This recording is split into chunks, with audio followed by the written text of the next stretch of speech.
I think that you're disgustingly beautiful. Oh my goodness, she's disgusting. Hey everybody, it's me, Miz Cracker, and I'm here at Them, where we are going to be launching Pride Month this year with a makeover video. Today, I'm going to be making over Antoni Porowski from Queer Eye on Netflix. I'm usually the food and wine expert, but today I'm getting my first makeover, make better, call it what you will, from the one, the only, Miz Cracker. Who? Oh, what? Oh. Miz Cracker! Here she comes. Diagonally. Oh my. I'm going full drag. Hello! Hello, my love. How are you? Welcome. How are you doing today? Good. I'm a little nervous, but I attribute it to anticipatory anxiety. Oh wow, big words so early in the day. I'm really excited. Yeah, I'm excited too. And just medium caffeinated, because I know you're gonna have to spend a lot of time in close proximity, so I didn't want to overwhelm you. It's okay, we have some Listerine spray. Perfect. And you know what? That means we can both have coffee. 2 coffees, please. Yeah! On the rocks. Have you done this before at all, like even for Halloween? Never. Well, actually, yes, no. I dressed up as a girl in the 5th grade for Halloween, but I did a really terrible job. I borrowed one of my sister's dresses. Right. And it was kind of like But you lived your life, It was like an Hervé Léger style dress, and I shoved tennis balls in, and they were popping out all the time. It was pretty terrible. Goodness. And then I was Britney Spears at lip sync battle. Okay. But that was like a 20-minute job. Just like this face. Okay, I want you to take your mind off the whole idea of the glamour moment and think more about just becoming someone brand new. Bob the drag queen, I don't know if you know her, but she was the first person that painted my face. And if Bob's paint can make me feel a fantasy, then you know anything is possible with any makeup. And Bob is your drag mother, yeah, right? That's my drag mother. So yeah, she like got a Sharpie and was like, and I looked in the mirror and I was like, oh my God. So what we're gonna do today, I'm gonna do some makeup on your face. So where did you put? You put duct tape on the top and on the sides. Yeah. So are my eyes pulled back a little? Yeah. You know, you never look tired on the show. What? I have dark circles everywhere, or they try to cover them up. Yeah, but you're I'm Polish. always. Do you have dark circles under your eyes? Absolutely. Really? Yeah. I have full on luggage under my eyes. What is up with our people having that? I don't know. We've been through a lot. You know, We've we're worked exhausted. Right.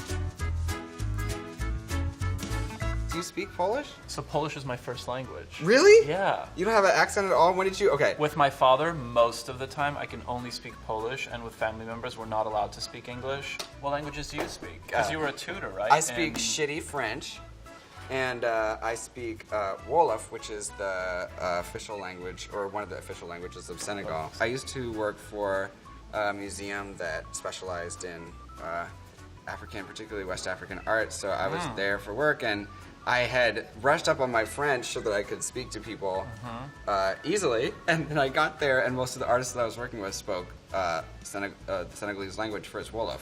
Like, I would go once a year for 3 years, and I went that whole time without learning the word no, which tells you a lot about me. Wow. Ja myślę, że ty jesteś okropnie piękna. What's that? I think that you're disgustingly beautiful. Oh my goodness, she's disgusting. You have a very interesting heritage. How did your family respond to you being gay? I never really had a coming out. It was never a conversation, even to this day, that I've ever had really with any member of my family. Right. Because I've always kept my relationships hidden. I lost my virginity to a much older woman, and then I dated a guy, and then I dated women again for 6 years.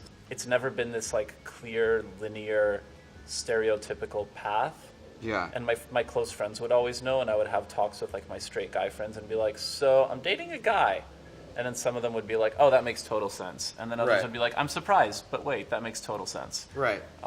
So it was just more like, hey, here's this person that I'm dating. And I would just introduce them, and we wouldn't really have a conversation about it. Yeah, what about you? Well, I mean, I never really had to come out to my family either. I just told them what I was doing at the time, sort of like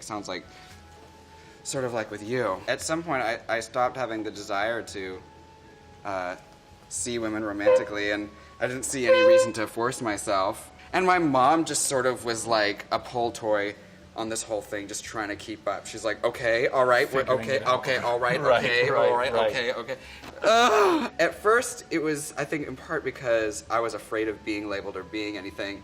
And then, think it was because I just stopped fucking caring. How does that feel to be someone that's like in the public eye as a queer guy, as a queer figure, and like not have a sort of label that's easy to put on yourself? I think at the beginning, it was a little intimidating when we started filming because it was just assumed that I was gay, even though that was never discussed during the chemistry testing and the whole audition process. Yeah. But there was a certain moment in season 1 with one of our heroes, AJ, the young man who didn't have a chance to come out to his father, so he was going to come out to his stepmom Great instead. episode. And that was like, I basically tagged along on Tan's field trip to Lacoste, and then I started sharing that like I'd been in relationships with women, and then I dated a guy, and then back to women again. Yeah. And I think some of the producers were kind of surprised, and by referring to myself as gay, I felt like in somehow it wasn't honoring the relationships and the real love that I had for the women that I'd been in relationships with. Right. So I think the word that I'm most comfortable with is, I guess, fluid. And it's so shocking to me how that surprises people, because it's like, call yourself whatever the hell you want to refer to yourself as. And like, it's not something that should be judged or questioned, but it should just be kind of embraced. So Pride is coming up, and everybody has their own way of celebrating it, you know. Whether you're a Jack or a Will, you know. And how do you celebrate Pride with your friends? I mean, it's very different as of the past 2 years. What? Before it was kind of on the sidelines, and now I have all these wonderful opportunities to basically practice visibility and just showing up. It's an opportunity for me to put my social anxiety to the side, because part of me doesn't like to be at the center of it.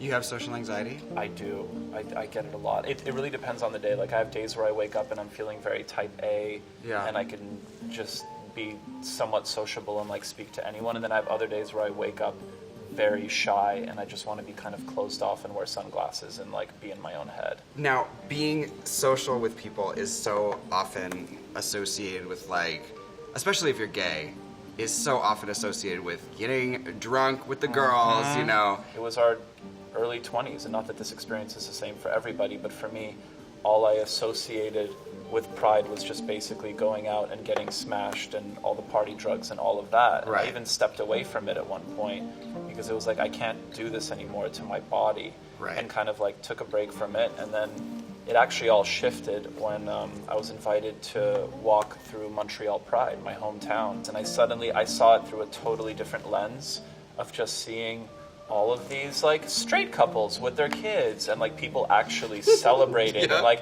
being out in the day and not seeing it at nighttime in a club with and, you know, not that it's bad to go out, but my experience of going to those clubs is very different than people who just go to dance and have a good time. Right. I just want you to know that this is a really vulnerable thing for you to talk about on camera, especially, and while you're talking about it, you look fabulous already. Awesome. So, you know. No, but I think that it's important, and I think that it is this tricky balance with public life of trying to conserve certain things that are intimate and that are private, but at the same time, I kind of feel like I have a responsibility to share a lot of these things with people, because you never know when you might meet somebody who's going through the same thing. You know what Pride is for me? Recognizing that we have so far to go as queer people in America, but we have so fucking much to be grateful for. Absolutely. That the world, not everyone in the world has access to what we have, and I'm so grateful. Totally. All right, sweetheart. Can't spend forever in the boudoir. So let's get you in some clothes and some hair. I like it when you call me bitch. Okay, bitch. Yeah. Snap out of it, or snap into it. Here we go. All right, here we are.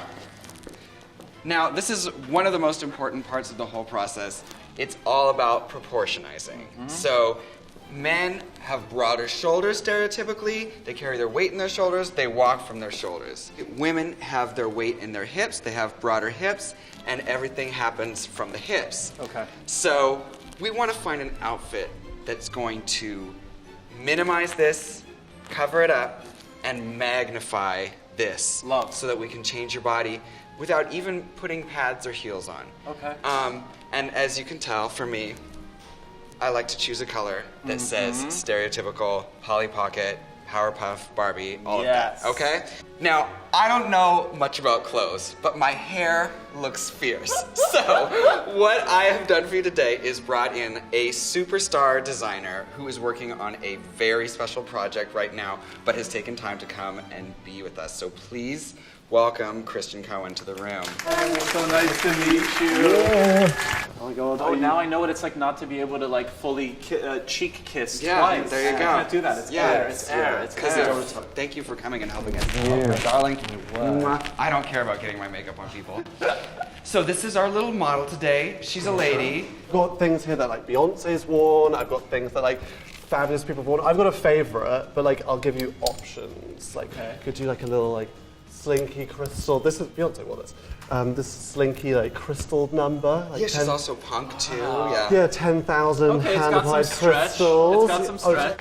My top favorite is this one. Is this like pastel kind of Powerpuff Girl?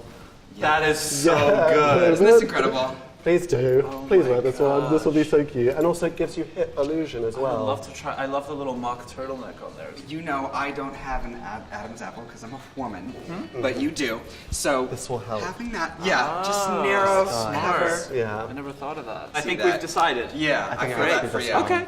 I'm pushing. If we can't manage to get your nuts inside your body again for a full tuck, then we have some full Oh, coverage. there's some safety. Yeah, no, Yeah, I mean, exactly. I think you could be totally fine without tucking. To be Okay. honest. Yeah, you'll be fine. Okay, this is what I want. I want you two to go into the Interior Delusions Lounge. Yes. And slip into this little garment while I'm gonna go get my favorite thing, the wig. Do I remove my socks as well? And you can't be wearing socks and a dress. And That's the watch. upsetting. Watch. Because of your hairy legs, we're defo. Unless you're Rude. Unless you're gonna shave right now. No, we don't got time like for that leg children. shaving.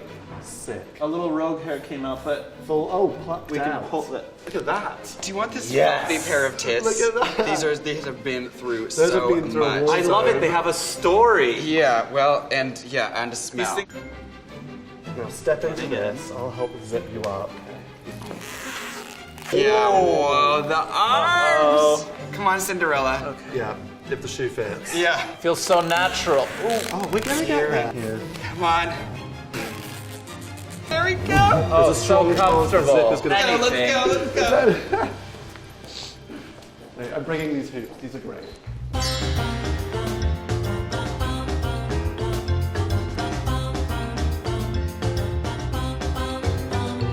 Turn around and look at yourself in the mirror just as you...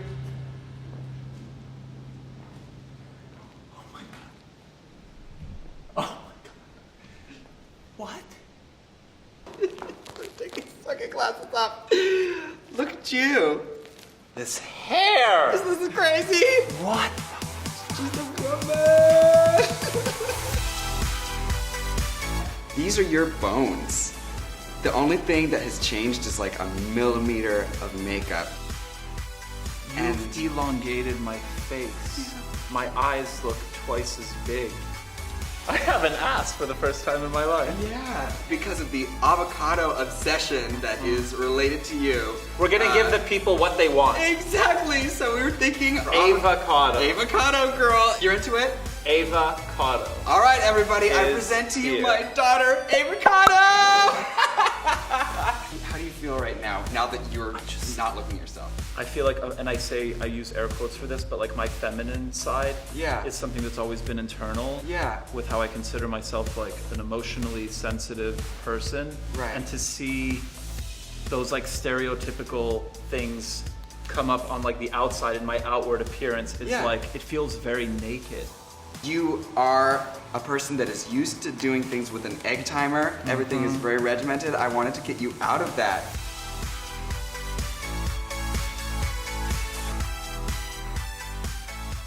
It's Pride, you're in your look. God damn it, let's get the party started. Let's get cooking. Let's get cooking!